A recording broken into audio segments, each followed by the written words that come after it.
Our thoughts and prayers go out to the families whose homes were attacked by rockets this morning in Israel. The strong, resilient people of our nation are attacked yet again, forced to live with constant reminders of our enemies' hate and unwillingness for change. This hate, fueling a century-old conflict, may be the only things our enemy enhance, because this hate, this misery, is all they live for. Our people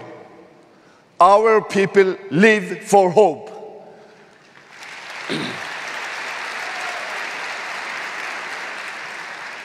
We live for the promise of a better future, which we constantly build. Those that seek life are always stronger than those seeking death, and I'm telling you, the leaders of Hamas, you will not change that.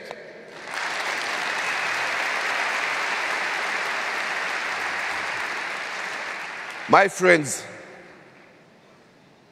Prime Minister Netanyahu did well going back to Israel.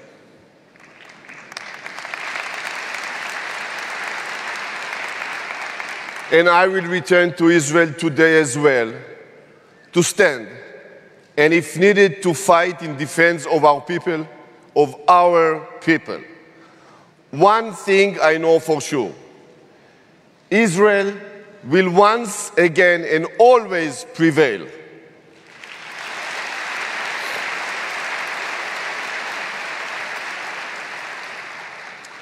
Yes, my friends, I am a soldier. That is who I am.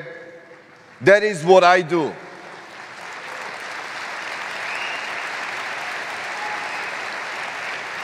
I fought in battles you've heard of, and in operation you will never will. I commanded complex military operations and painful wars. I led commando units into enemy territory. I was the last Israeli soldier to proudly leave Lebanon in May 2000 after serving there for almost 22 years.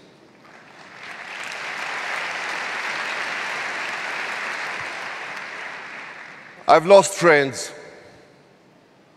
I carry them with me anytime, everywhere. I've devoted my life to the state of Israel and the Jewish people. And today, as the chair of the Blue and White Party, it is an extraordinary honor for me to be standing before all of you here today.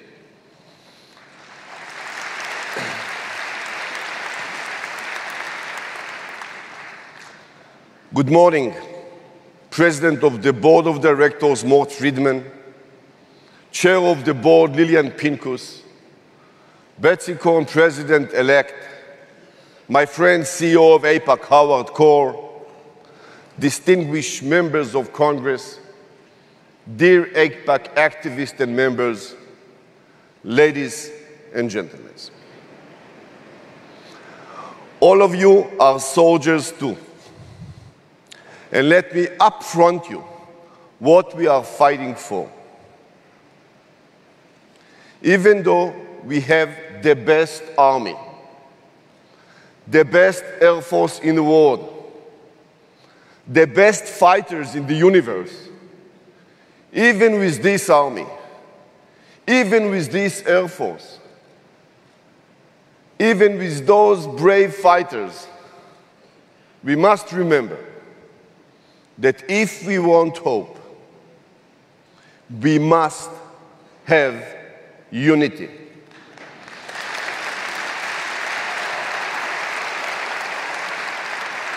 If we want security, we must have unity, and throughout the history, the only way we have won is by being united. Unity is our past, and unity must be our future.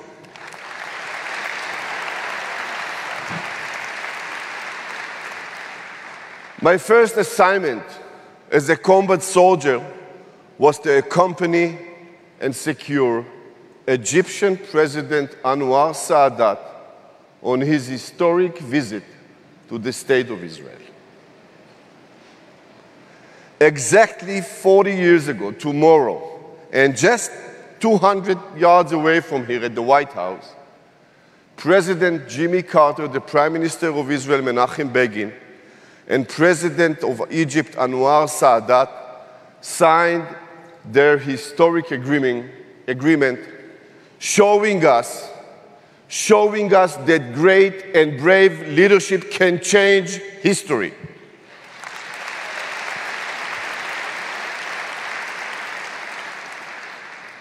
I've been a soldier on a mission to ensure Israel's safety ever since. But I'm not like every other soldier. None of us is like any other soldiers. We are Jewish soldiers. Our battle orders include the rules of engagement and the 10 Commandments, the computer code of F-35, and the moral code of the Prophet of Israel.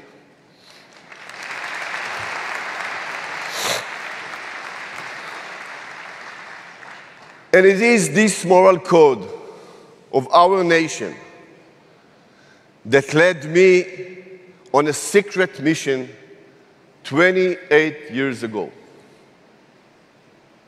As a young officer, I led my soldier to Sudan, an enemy state. There, in the heart of the desert, we met the Jews of Ethiopia who fled persecutions and murder. Together, on a military cargo plane, we came back home, the home they've never seen before but dreamed of their entire life, the land of Israel.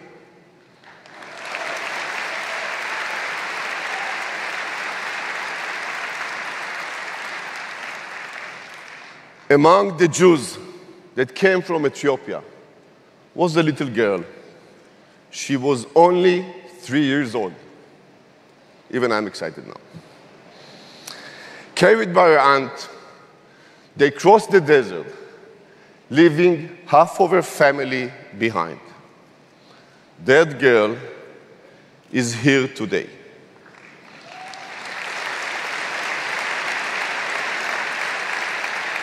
Member of the Knesset, Pnina Tamano-Shata, and a candidate for Blue and White Party.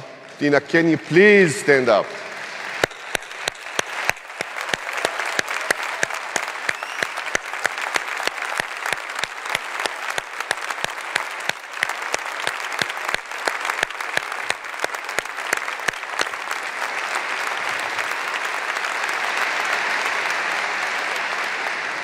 Pnina, I'm so proud to have you with my party and in this room with me today. Closing such a circle is something great. It can only happen to the Jewish people. Thank you, Pnina.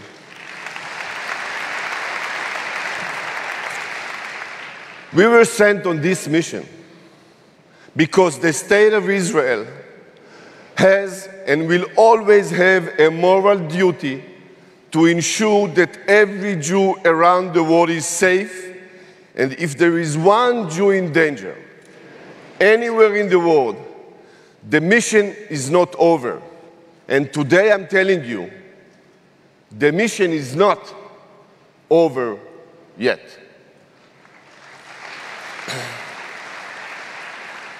I know that because earlier this year, when the Tree of Life Synagogue in Pittsburgh was attacked, I, like many of you, sat staring the TV.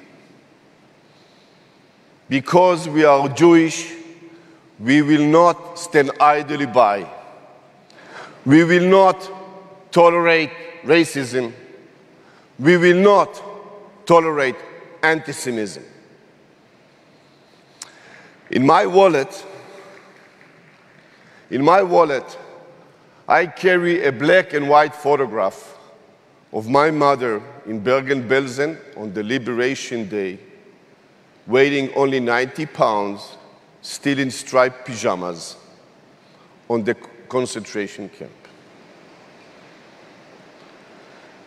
A few years ago, I placed another photograph next to it, this one in color. It is of my son Nadav, dressed in uniform of Israel Defense Forces,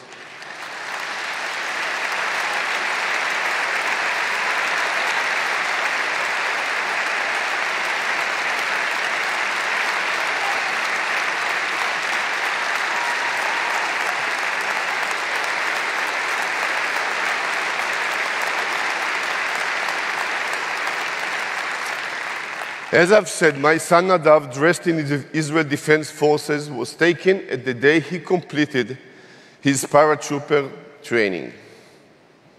Let me tell you a small joke here. He went and served at the same battalion that I've served as a battalion commander and that my wife served as a social worker. He was asked in the interview, "Why do you want to go to this battalion?" He said, "Because of my mother, he forgot me." This is a good son. So yes, standing opposite to him, an officer must admit older than him, also in uniform, me as the Chief of Staff of Israel Defense Forces. I was so proud at that moment.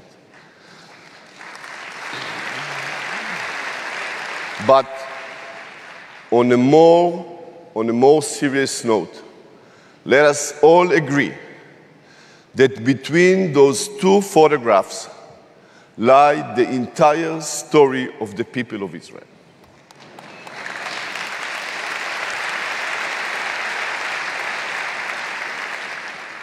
Three generations and three symbols. Terrible Bergen-Belsen, the time of Holocaust, the Western Wall, and the young and strong independent Israel.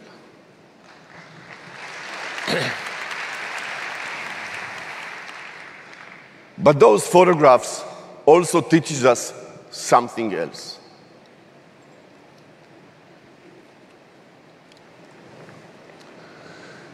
They teach us that strength and moral power come together.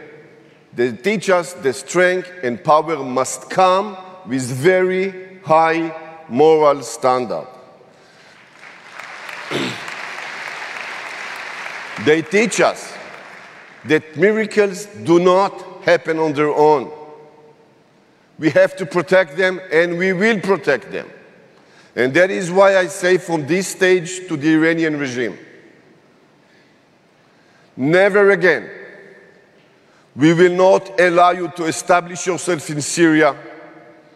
We will not allow you to develop nuclear weapons.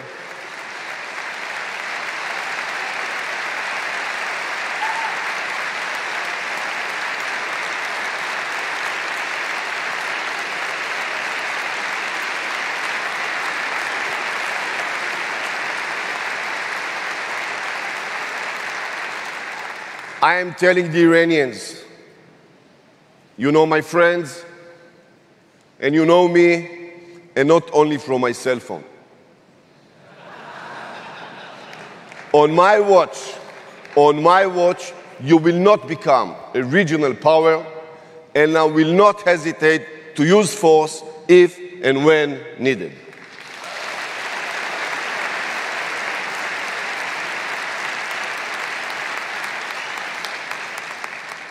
Yes, I truly know that the children of Tehran and the children of Jerusalem are born free of hate.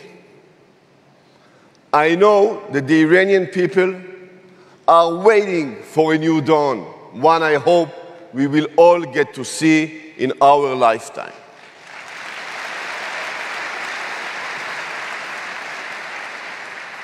Till then, let me tell you this. I'm telling you, Hezbollah, Hamas, Al-Qaeda, ISIS, We met before on the battlefield, and you know the result. Therefore, I'm telling you that the reality in the south we unfortunately saw today, where Israeli children spend their nights in bomb shelters while the head of Hamas celebrate, must end now, and it will end now.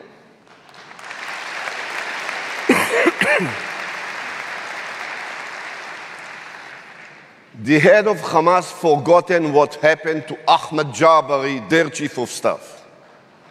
They will get a personal reminder if they continue targeting our population, as will all terrorists.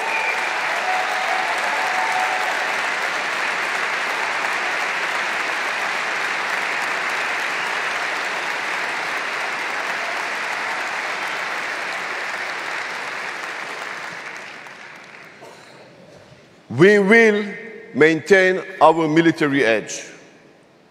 We will firmly keep our security advantage by air, by land, by sea, and even under the sea.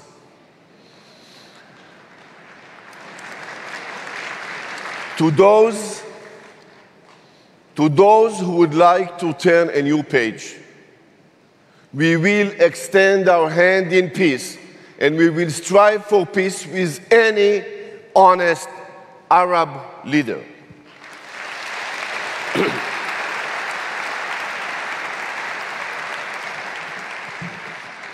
With every future agreement, if it comes and when it comes, we will not compromise on those issues. Jerusalem is and always be Israel united and eternal capital.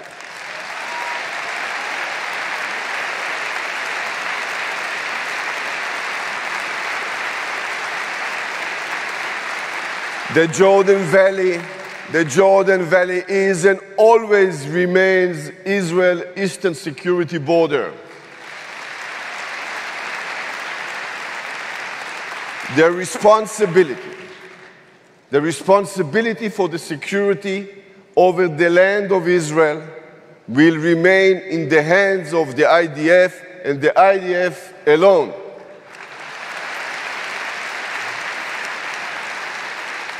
And this is something which is very unique to Israel. We will never ask anyone to fight for us. We will take care of ourselves.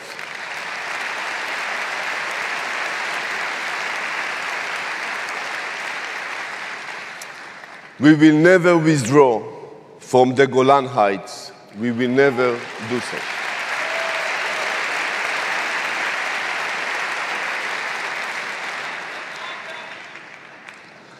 However, our ability to stand together should not be taken for granted. In Bergen-Belsen, no one asked who is Reform and who is conservative, who is Orthodox or who is secular.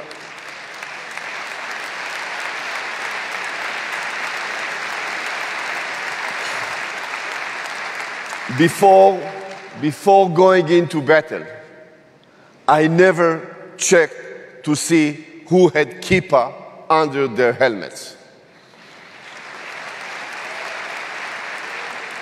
Let me tell you, my friend, the divisive dialogue tearing us and tearing our nation apart, it may serve, I doubt it, but it may serve political purposes.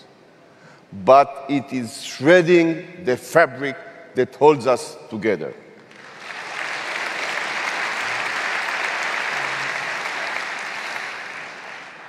As a proud owner of the red beret worn by the liberator of the Kotel, I can tell you with confidence that the Western Wall is long enough to accommodate everyone.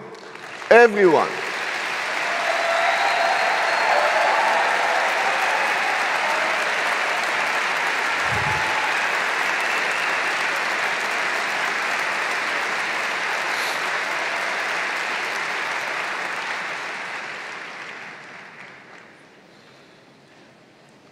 Looking at ourselves, we know there will be no radicals from either side of the political map ruling. There will be no Kahanists running our country.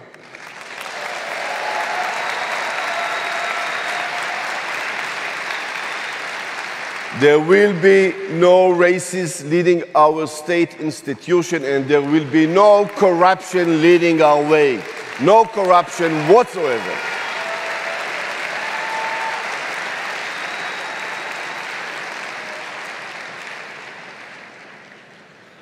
The leaders of Israel cannot be led anything else other than the best interest of Israel and its people. But, my friend, let me tell you, and we all know it, that the people of Israel are stronger than all of this. But we cannot do it alone. This is the time to recognize our strongest ally, the United States, you, the American people, Jews and non-Jews.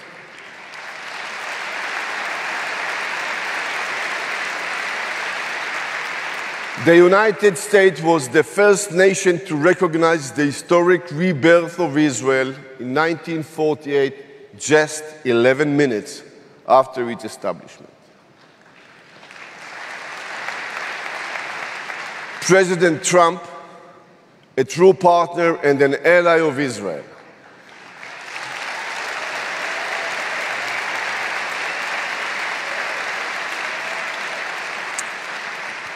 President Trump, thank you for recognizing Jerusalem as the eternal capital of the Jewish people and for placing your embassy there.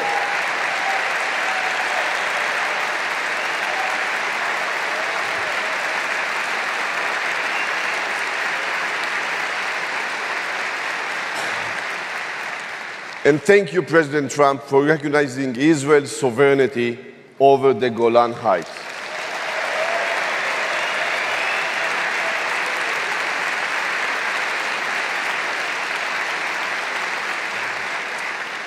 We are thankful for your strategic partnership, and we want all of America, Republicans and Democrats, all of Americans, Republican and Democrats, to move forward with us in the spirit of true bipartisanship that served us so well in the past.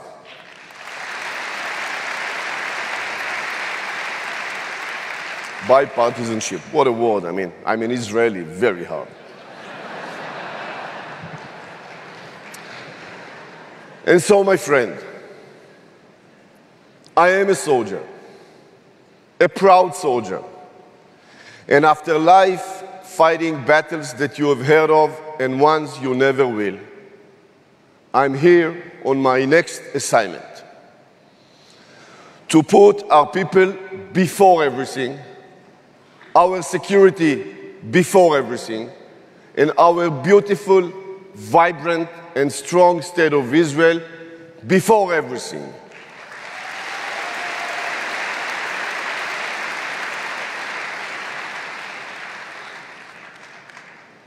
As an Abba, as a father, I'm doing it for my kids.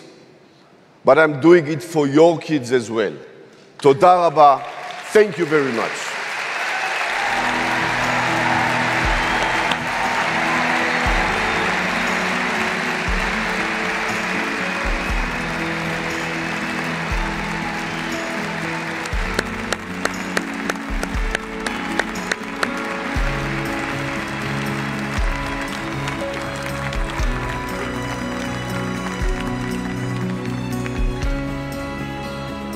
Please welcome Rabbis Daniel Goldberg, Andy Green, and Tarlin Rabizadeh.